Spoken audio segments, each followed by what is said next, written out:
Hai, Assalamualaikum dan salam sejahtera.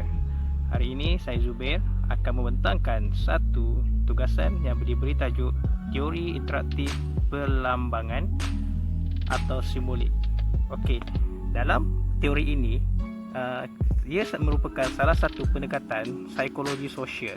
Ia membentuk pola-pola pemikiran dan kepercayaan yang kita miliki. Simbol ini mempunyai makna dan menentukan tingkah laku kita, dan ianya dikembangkan oleh ahli teori yang hebat iaitu Colin, Parkes, Dewey, Metz dan lain-lain. Sedikit latar belakang dan sejarah. Asal usul teori ini ia dibangunkan oleh 3 orang sarjana hebat iaitu Charles H. Colin, George H. Meade dan juga William Isaac Thomas yang merupakan sarjana dari Chicago. Komponen utama teori.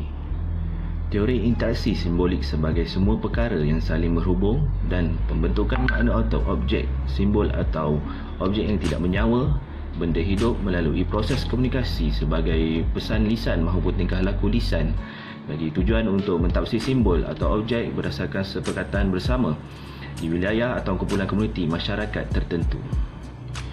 3 andaian teori interaksi simbolik iaitu pertama, kepentingan maknanya untuk tingkah laku manusia. Yang kedua, kepentingan konsep diri sendiri. Yang ketiga, hubungan antara individu dan masyarakat. Idea asas interaksi simbolik. Orang bertindak balas terhadap perkara secara subjektif. Maksud dan nilai diberi kepada perkara tidak mempunyai nilai intrinsik. Makna ini tidak mempunyai karakter tetap. Maka implikasi mungkin berbeza bergantung pada pengguna, individu dan keadaan pengguna. Interaksi simbolik adalah relevan dengan keadaan komunikasi semasa. Teori komunikasi telah menggunakan teori Blammer 1969. Beliau merupakan sarjana mengembangkan teori interaksi sionisme simbolik. Teori interaksi simbolik terbahagi 3 komponen. Yang pertama adalah kepentingan memahami mana-mana simbolik mengikut konteks penggunaan. Dan yang kedua, makna yang simbolik penggunaan semasa interaksi di mana berkenaan menyebabkan hubungan bertambah mesra. Dan yang ketiga, makna adalah sesuatu yang boleh dirunding, iaitu kita tidak semestinya menerima sesuatu makna yang diutarakan oleh pihak lain, tetapi kita juga berperanan memberi makna yang sesuai kepada suatu perkara.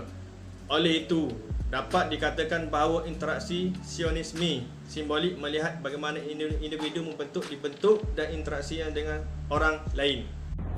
Ada beberapa kritikan tertentu ke arah interaksi simbolik paradigma.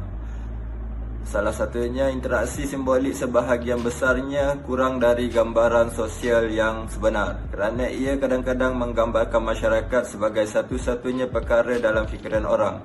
Seperti yang dinyatakan oleh Uden, teori ini adalah idea Amerika yang menegaskan kebebasan individu dan peranan terhad masyarakat. Selain itu, kritikan dari dalam interaksi simbolik dicirikan kepada 4 pemikiran utama yang telah dikenal pasti di bawah teori interaksi simbolik. Perbezaan adalah dari segi kaedah antara keutamaan untuk pendekatan yang lebih humanistik, kualitatif untuk menyelidik interaksi sosial dan yang lebih saintifik. Teori interaksi simbolik merupakan tindakan sosial sebagai tingkah laku manusia apabila individu memberi arti subjektif untuk tingkah laku yang ada yang dipengaruhi oleh struktur sosial yang membentuk atau menyebabkan tingkah laku tertentu yang kemudian membentuk lambungan dalam interaksi sosial yang mengharuskan setiap individu untuk menjadi proaktif, reaksif, kreatif, mentafsir tingkah laku, memaparkan yang unik, rumit dan sukar untuk mentafsir.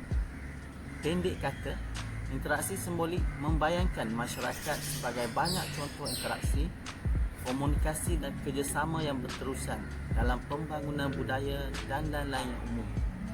Bahkan juga, teori interaksi simbolik tidak melihat apa-apa realiti sosial di luar yang dicipta manusia dengan tafsiran mereka, dan atas sebab itu ia menafikan menjelaskan masyarakat pada tahap yang lebih umum. Sekian daripada saya kesimpulan teori interaksi simbolik.